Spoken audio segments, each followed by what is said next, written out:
Bismillahirrahmanirrahim. Assalamualaikum warahmatullahi wabarakatuh.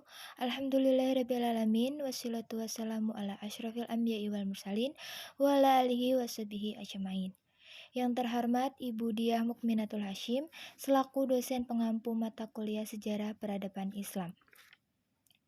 Pada hari ini saya selaku moderator dari kelompok 2 yang beranggota Abdurrahman Muzaki dengan NPM 215101002, Dara Antika dengan NPM 215101026, dan Zulhaq Musyafa dengan NPM 215101037. Baiklah, untuk materi yang akan kami sampaikan berjudul Peradaban Islam Rasulullah Periode Madinah. Langsung saja kita masuk ke materi yang pertama. Peradaban Arab sebelum Islam. Setelah meninggalnya Nabi Isa alaihissalam, kepemimpinan dunia mengalami kekosongan.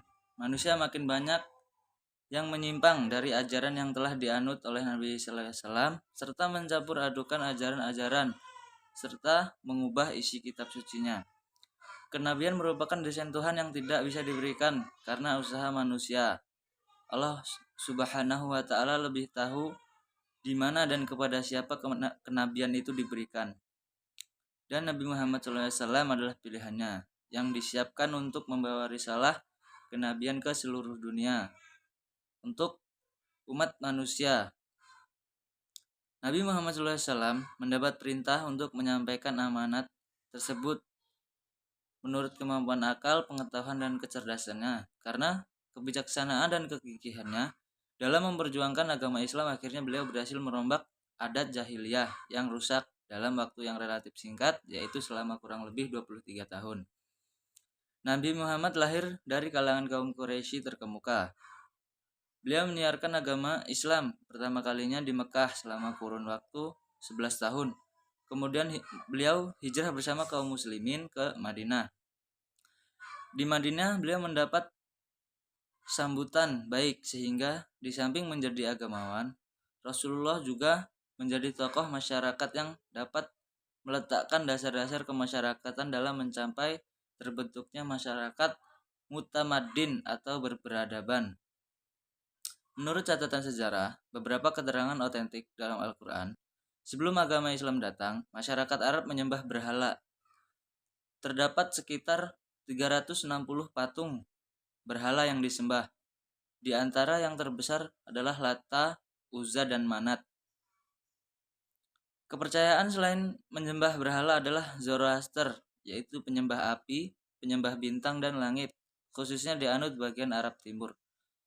Penganut agama Yahudi juga ada, tetapi tidak banyak, sebab agama Yahudi adalah khusus untuk ras Yahudi dan ras lain menjadi masyarakat kelas kedua bila masuk agama Yahudi. Karena itulah kehadiran Islam di tengah masyarakat Arab memiliki peluang yang sangat besar untuk diterima.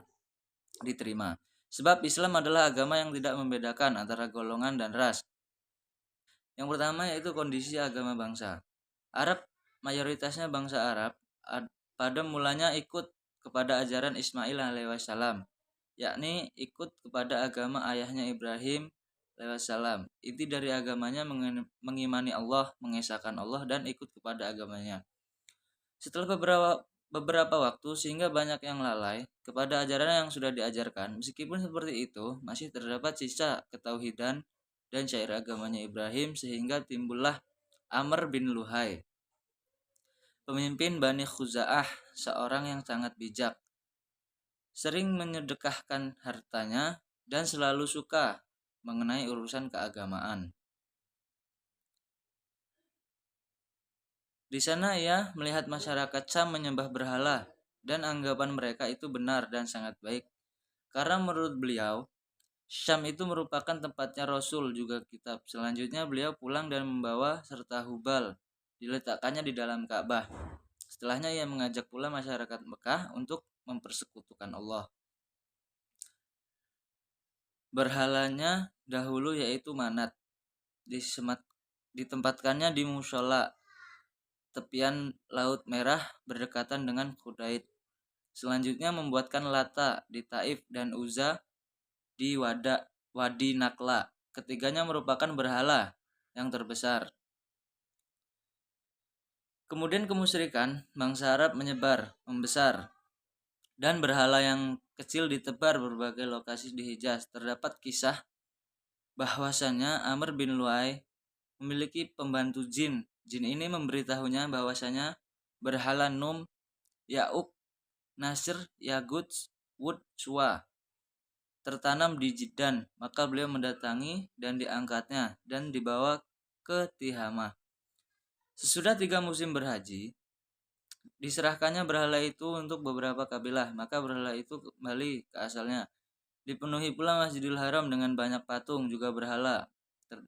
Terdapat 360 totalnya. Mereka memiliki beberapa upacara serta tradisi penyembah berhala dan mayoritasnya dibuat Amr bin Lu'ay.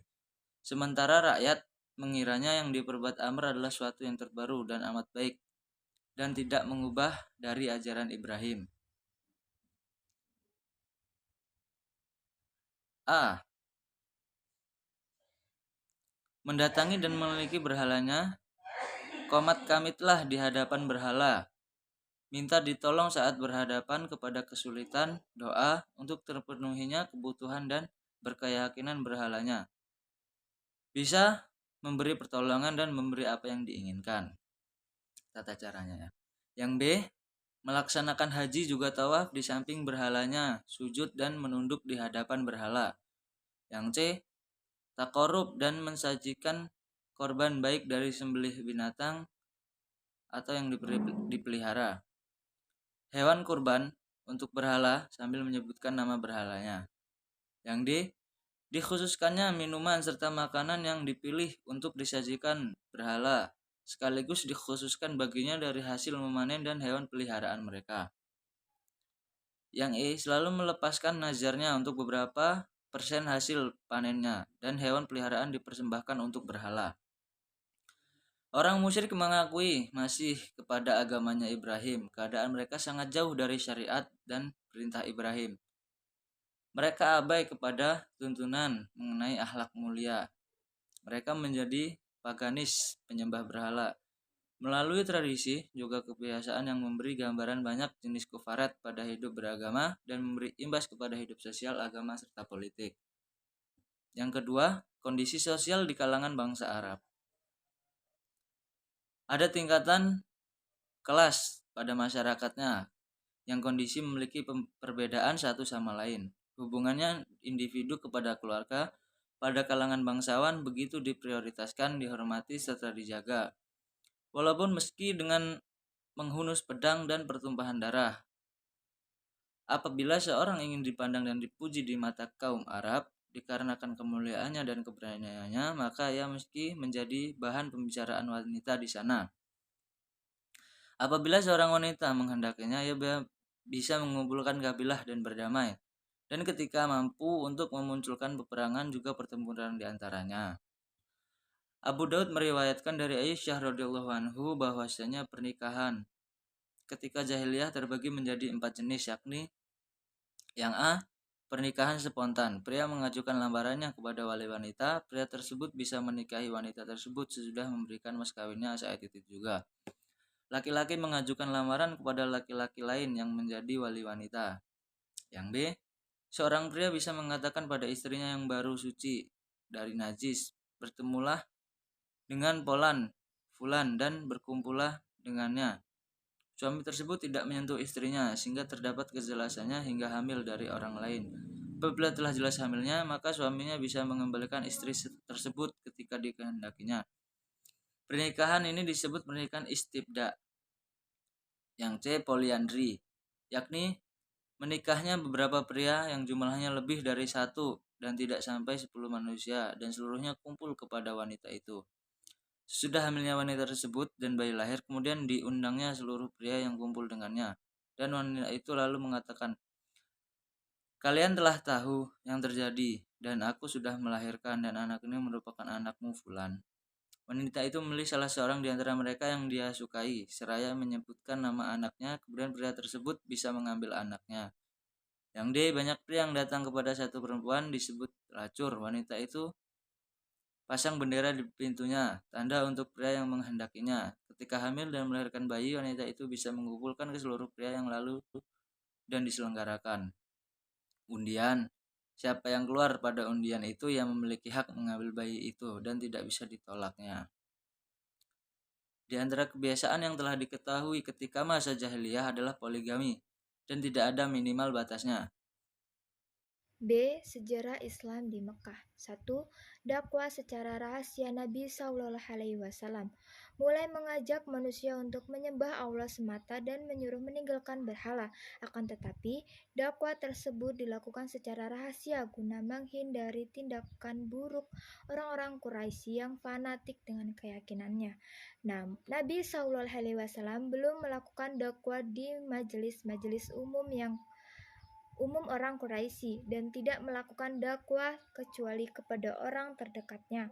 Orang-orang pertama yang masuk Islam adalah Khadijah binti Khuwailid dan Ali bin Abi Thalib, Zaid bin Haritza, mantan budak Rasulullah SAW, dan Abu Bakar bin Abi Kufahah, Ustadz bin Affan, Zubair bin Awam, Abdurrahman bin Auf, dan Sa'ad bin Abi Waqqas. Mereka ini bertemu dengan Nabi SAW secara rahasia apabila salah seorang di antara mereka ingin melaksanakan salah satu ibadah. Mereka pergi ke lorong-lorong Mekah seraya bersembunyi dari pandangan orang-orang Quraisy. Dan ketika menganut Islam sudah mencapai lebih dari 30 lelaki dan wanita, Nabi SAW memilih tempat salah seorang dari mereka, yaitu rumah Al-Arkam bin Abi Al-Arkam sebagai tempat pertemuan. 2. Dakwah secara terang-terangan. Nabi Muhammad SAW diperintah oleh Allah untuk menyampaikan dakwanya secara terang-terangan.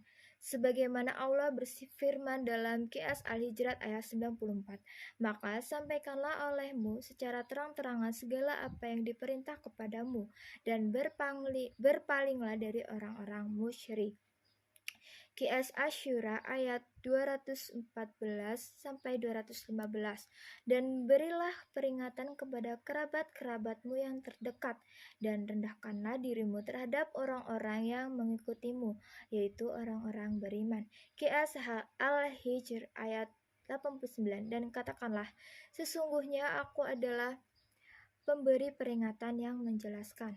Dakwah Nabi Shallallahu Alaihi Wasallam secara terang-terangan ini mendapat tantangan dan ditolak oleh bangsa Quraisy dengan alasan bahwa mereka tidak dapat meninggalkan agama yang telah diwariskan oleh nenek moyangnya, dan tradisi tersebut sudah berakar dalam diri mereka. Rasulullah pun sedikit memberi reaksi untuk mengingatkan mereka akan perlunya membebaskan pikiran dari belenggu taklid. Selanjutnya, Nabi SAW menjelaskan bahwa Tuhan-Tuhan yang mereka sembah itu tidak dapat memberikan faedah atau bahaya sama sekali. 3. Hijrah pertama dalam Islam.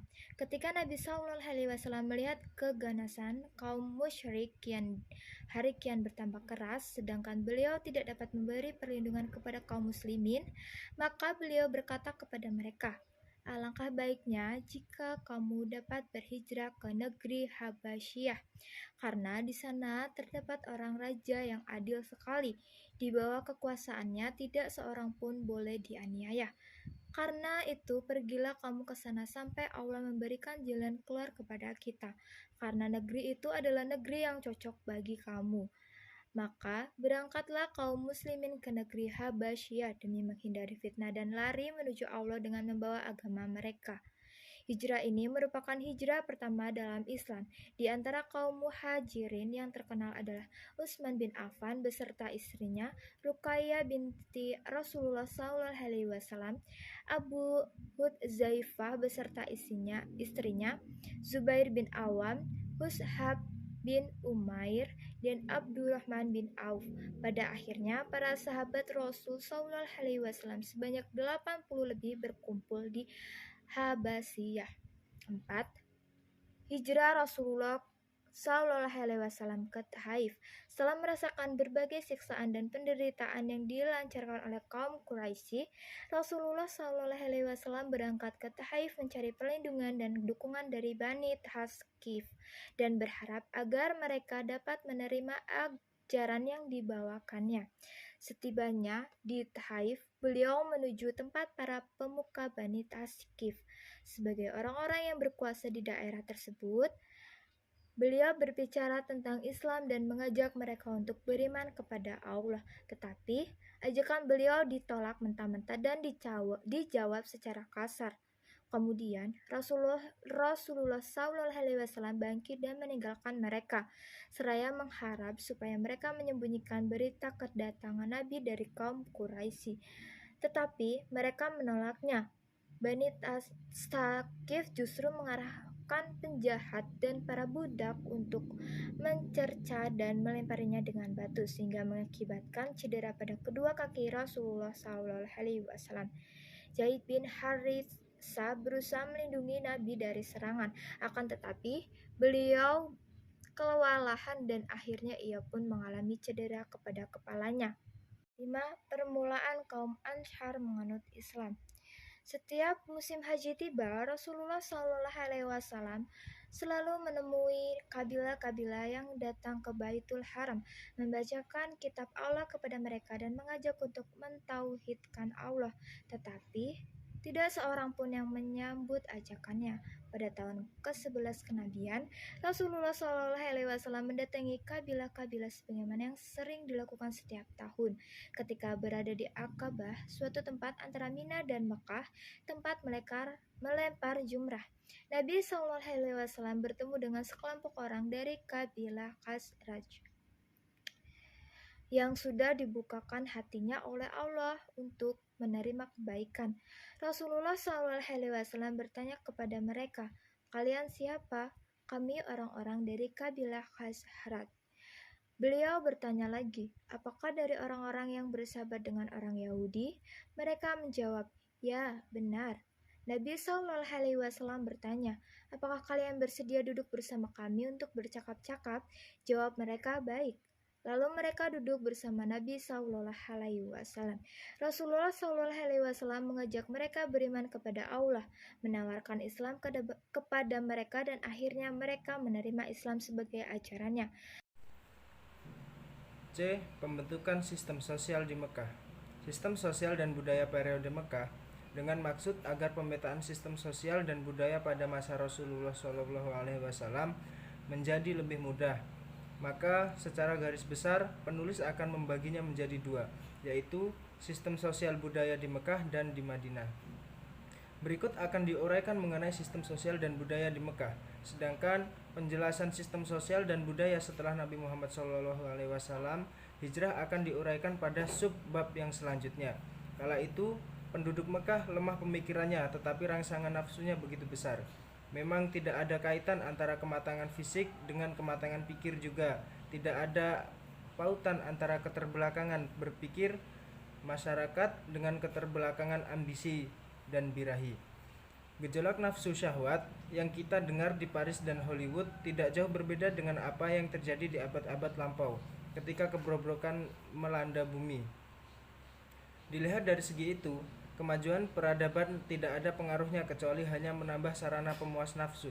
Nafsu syahwat itu tidak banyak berubah, baik sebelum maupun sesudah terjadinya kebobrokan di muka bumi. Egoisme, keserakahan, suka pamer dan bertengkar, iri hati dan sebagainya memenuhi dunia, meski bentuknya berbeda-beda pada tiap zaman. Di sebuah desa atau di kalangan suku primitif bisa kita lihat adanya perebutan harta dan kedudukan. Demikian pula dalam masyarakat modern, banyak orang yang kurang memiliki pengetahuan dan etika. Namun mereka tidak pernah kekurangan cara untuk menipu, memenuhi ambisi, dan memperdaya sesama. Kita mungkin akan tercengang terhadap orang yang tidak memahami persoalan di depan hidungnya. Namun ia tahu betul cara-cara untuk menonjolkan seolah-olah diri sendiri lebih tahu daripada orang lain. Sejak zaman Nabi Nuh alaihissalam, kehidupan sudah dipenuhi dengan kebodohan dan perilaku buruk. Karena itu, ketika Nabi Nuh alaihissalam menyeru kaumnya supaya beriman kepada Allah, mereka tidak menanggapi seruan itu. Yang mereka pedulikan adalah si penyeru dan kedudukannya yang tinggi. Mengenai hal itu, Allah telah berfirman, maka para pemuka orang kafir di kalangan kaumnya menjawab, orang itu, Nabi Nuh, tidak lain hanyalah manusia biasa seperti kalian. Ia hanya ingin menjadi orang yang lebih tinggi daripada kalian. Kalau Tuhan menghendaki, tentu Dia akan mengutus beberapa malaikat. Quran Surat Al-Mu'minun ayat 24. Ajaran-ajaran yang menyebabkan perubahan besar ini mengangkat penganutnya dari kehinaan menuju kemuliaan, bukan ditujukan untuk suatu zaman atau sekelompok orang-orang tertentu. Ajaran ini ditujukan untuk seluruh umat manusia apapun rasnya dan akan tetap ada selama manusia ada. Selain itu, ajaran ini juga menempatkan manusia pada kedudukan terhormat serta memperbarui hidupnya. Kesimpulan, Islam membawa perubahan di Mekah setelah Muhammad membawa ajaran-ajaran Islam yang memperbaiki moral mereka dalam beragama. Pada periode Mekah, Muhammad berkonsentrasi terlebih dahulu untuk memperbaiki tauhid penduduk Mekah yang pada saat itu masih menyembah berhala dan masih setia pada ajaran nenek moyang mereka. Walaupun demikian, usaha Muhammad menyebarkan Islam tidak mudah dibanding ketika Muhammad menyebarkan Islam ke Madinah. Sekian presentasi dari kelompok kami, kurang lebihnya kami mohon maaf. Saya akhiri, wassalamualaikum warahmatullahi wabarakatuh.